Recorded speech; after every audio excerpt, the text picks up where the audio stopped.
नमस्कार दोस्तों, एक बार फिर से आप सभी दोस्तों का आपके अपने YouTube चैनल UNVDB पर बहुत बहुत स्वागत है। दोस्तों, दिन भर के मुख्य समाचार हैं, बड़ी खबरें हैं, फटाफट अंदाज में आगे इसी वीडियो में जानेंगे। ये वो खबरें हैं जो गोदी मीडिया आप तक नहीं पहुंचाता है। ये सभी मुख्य समाचार आप लोगों के लिए जानना बेहद ही जरूरी है। तो वहीं दोस्तों, खबरों की तरफ चलने से पहले आप लोगों से एक छोटा सा निवेदन है कि अगर आप लोग भी खुल करके देश भर में लगातार नफरत फैला रही गोदी मीडिया का बहिष्कार करते हैं, विरोध करते हैं, तो अभी इस वीडियो को लाइक कीजिएगा, चैनल को फ्री में सब्सक्राइब करके बेल के आइकन को जरूर दबाइएगा दोस्तों, और कमेंट बॉक्स में कमेंट कीजिएगा जय हिंद जय भारत। दरअसल दोस्तों, पहली बड़ी अपडेट आप लोगों को बताते चलें। द्रौपदी मुर्मू बनेंगी भारत की अगली राष्ट्रपति, यशवंत सिन्हा ने बधाई के साथ में दे दिया है बड़ा संदेश। खबर आप लोगों को बताते चलें। एनडीए उम्मीदवार द्रौपदी मुर्मू तीसरे दौर की मतगणना के बाद ही उन्होंने जीत यहां पर हासिल कर ली, और वहीं आप लोगों को बताते चलें, द्रौपदी मुर्मू की जीत के बाद विपक्षी पार्टी के उम्मीदवार यशवंत सिन्हा ने कहा है कि मैं राष्ट्रपति चुनाव 2022 में द्रौपदी मुर्मू को उनकी जीत पर दिल से बधाई देता हूं। मुझे उम्मीद है कि वास्तव में हर भारतीय उम्मीद में है कि भारत के 15वें राष्ट्रपति के रूप में वह बिना किसी डर या पक्षपात के संविधान के संरक्षक के रूप में कार्य करेंगी, न कि किसी के दबाव में काम करेंगी। ये यहाँ पर दो टूक कहना है यशवंत सिन्हा का। एक और अपडेट की तरफ बढ़ते हैं।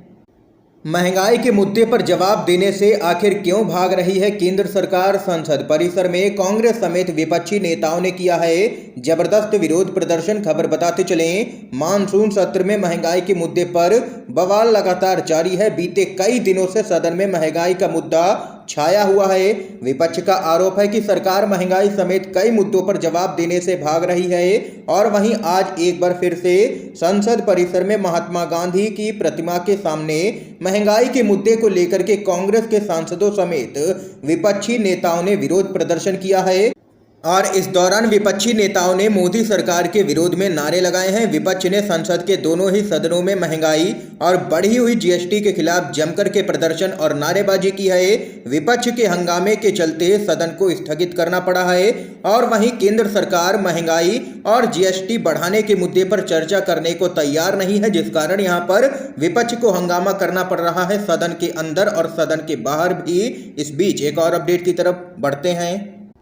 मोदी जी तो झोला उठा करके नहीं गए, लोग ही देश छोड़ने लगे हैं। बॉलीवुड के एक्टर ने पीएम मोदी पर कसा है तंज। खबर आप लोगों को बताते चलें, बॉलीवुड के एक्टर केआरके लगातार पीएम मोदी को निशाने पर लेते रहते हैं। कोई भी मुद्दा हो, केआरके अपनी प्रतिक्रिया देने में नहीं चूकते हैं। अब हाल ही में आई रिपोर्ट के मुताबिक 7 साल में करीब यहाँ पर 9 लाख लोग पलायन कर चुके हैं देश से, जिसके बाद यहां पर केआरके देश के प्रधानमंत्री नरेंद्र मोदी पर हमलावर हो गए हैं। दरअसल दोस्तों, केआरके ने ट्वीट करते हुए लिखा है कि मोदी जी के सत्ता में आने के बाद से लगभग 1 मिलियन अमीर भारतीयों ने अपनी राष्ट्रीयता छोड़ दी है, जबकि लगभग 50 लाख लोग भारत छोड़ करके विदेश में रहने के लिए जा चुके हैं। नोटबंदी के बाद मोदी जी ने कहा था कि हम तो फकीर हैं, झोला लेकर के चल पड़ेंगे।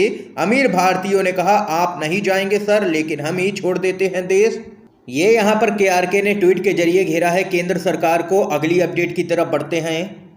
पश्चिम बंगाल की मुख्यमंत्री ममता बनर्जी का बड़ा फैसला, कहा टीएमसी उपराष्ट्रपति के चुनाव में वोटिंग प्रक्रिया से रहेगी पूरी तरह से दूर। खबर आप लोगों को बताते चले, पश्चिम बंगाल की मुख्यमंत्री ममता बनर्जी की पार्टी टीएमसी उपराष्ट्रपति चुनाव में वोटिंग प्रक्रिया से दूर रहेगी। टीएमसी महासचिव अभिषेक बनर्जी ने बैठक के बाद कहा है कि ज्यादातर सांसदों ने ममता बनर्जी से इस संबंध में अनुरोध किया है।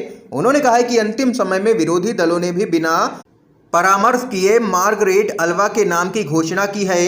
अभिषेक बनर्जी ने कहा है कि मार्गरेट अल्वा और ममता बनर्जी के बीच अच्छे संबंध हैं, लेकिन देश के उपराष्ट्रपति का चुनाव व्यक्तिगत समीकरणों के आधार पर नहीं होने वाला है।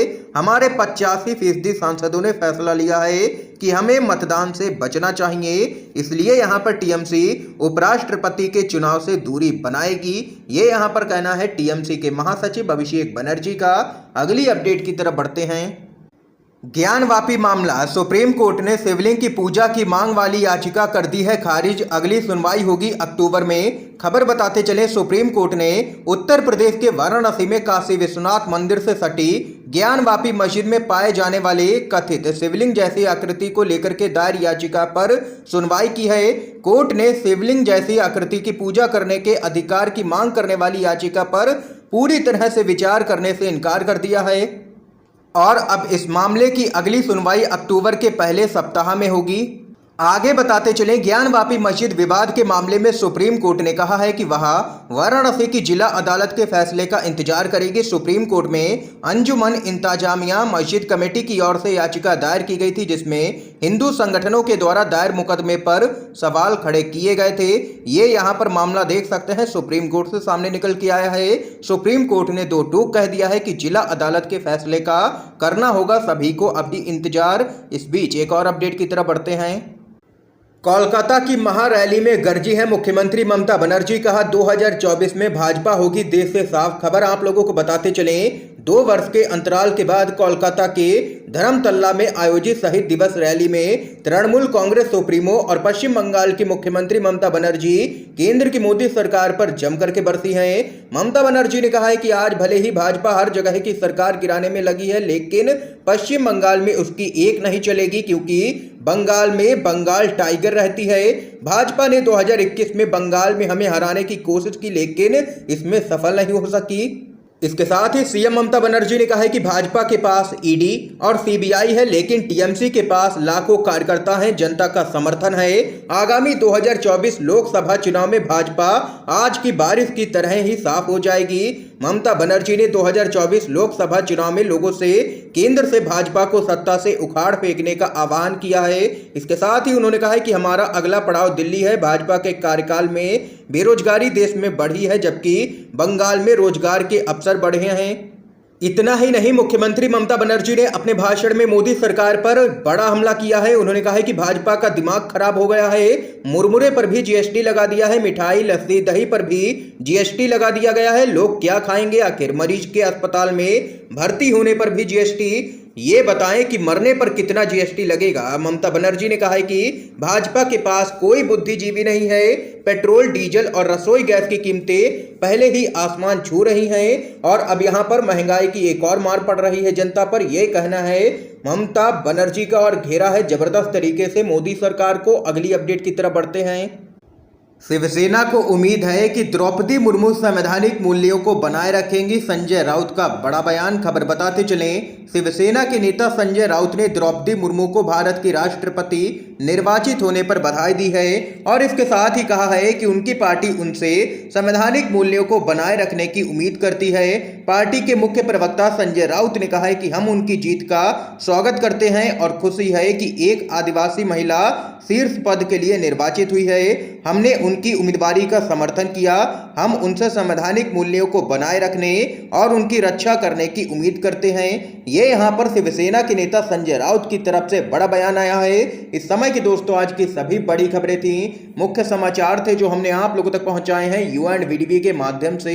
अगर आप लोगों को ये वीडियो पसंद आया हो तो इस वीडियो को लाइक कीजिएगा, ज्यादा से ज्यादा इस वीडियो को शेयर कीजिएगा ताकि आप सभी के दोस्त भी इन मुख्य समाचारों को जान सकें। वीडियो देखने के लिए दोस्तों आप सभी का बहुत बहुत धन्यवाद।